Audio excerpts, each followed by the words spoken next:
pourquoi nous avons tous besoin du Sauveur? Pour répondre à cette question, on peut parler de nos premiers parents qui sont Adam et Ève. Et vu que ce sont nos premiers parents, on peut se demander quel héritage on a reçu de leur part. Car si nous sommes tous fils d'Adam, nous sommes tous aussi des héritiers. Et on va voir quel héritage on a reçu d'Adam et d'Ève. Cette vidéo, elle est nécessaire, elle est importante, parce que si on ne connaît pas son état spirituel, comment on peut comprendre qu'on a besoin d'un sauveur? Oui, si une personne est malade et qu'elle ne sait pas qu'elle est malade, elle va pas aller au docteur, donc son état va s'aggraver. Alors commençons. Au commencement, Dieu créa les cieux et la terre et tout ce qui l'enferme. Dieu créa l'homme à son image, il le créa à l'image de Dieu, c'est-à-dire saint et innocent, il créa l'homme et la femme. Et Dieu dit, il n'est pas bon que l'homme soit seul, je lui ferai une aide qui lui correspond. Donc ça, c'est sa femme, donc Ève. Dieu prit l'homme et le plaça dans le jardin d'Éden pour le cultiver et pour le garder. Et Dieu lui donne un seul commandement. Tu ne mangeras pas de l'arbre de la connaissance du bien et du mal. Si tu en mangeras, tu mourras certainement. Malheureusement, la femme, tentée par le serpent, qui est le diable, mangea du fruit défendu de Dieu et en donna aussi à son mari Adam. Résultat, Dieu les chassa du jardin d'Éden, car ils ont tous deux péché, ils ont tous deux transgressé le commandement de Dieu, ils sont morts spirituellement. Mais pourquoi je vous raconte cette histoire? Car malheureusement, ce péché, le péché d'Adam et Ève, n'est pas imputé uniquement à Adam et Ève, mais aussi à toute leur descendance. Voilà notre héritage.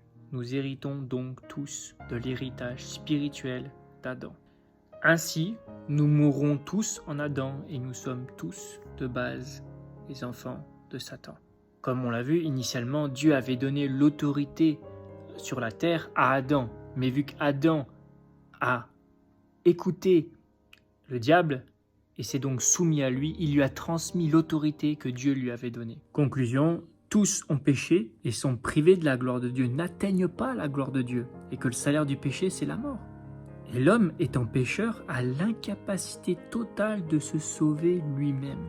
Même ses bonnes œuvres ne servent à rien. Elles ne peuvent pas effacer ses anciens péchés.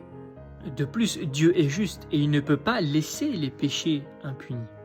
Tout péché recevra châtiment.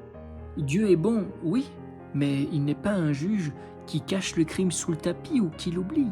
Car ce genre de juge est considéré comme un juge injuste. C'est pourquoi tout homme a besoin du Sauveur.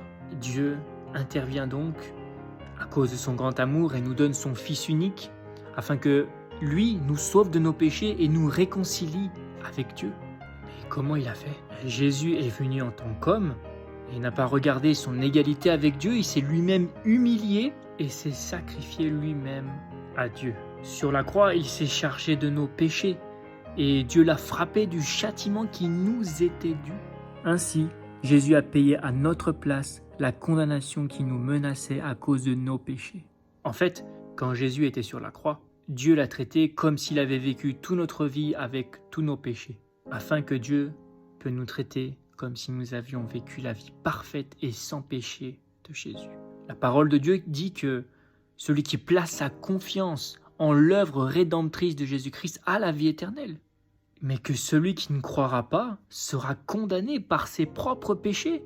Je fais cette vidéo parce qu'en fait, toi là qui me regardes, je veux pas que tu ailles en enfer, je veux pas que tu ailles dans les temps de feu ardent, mais je veux que tu places ta foi en Jésus-Christ afin que tu sois sauvé.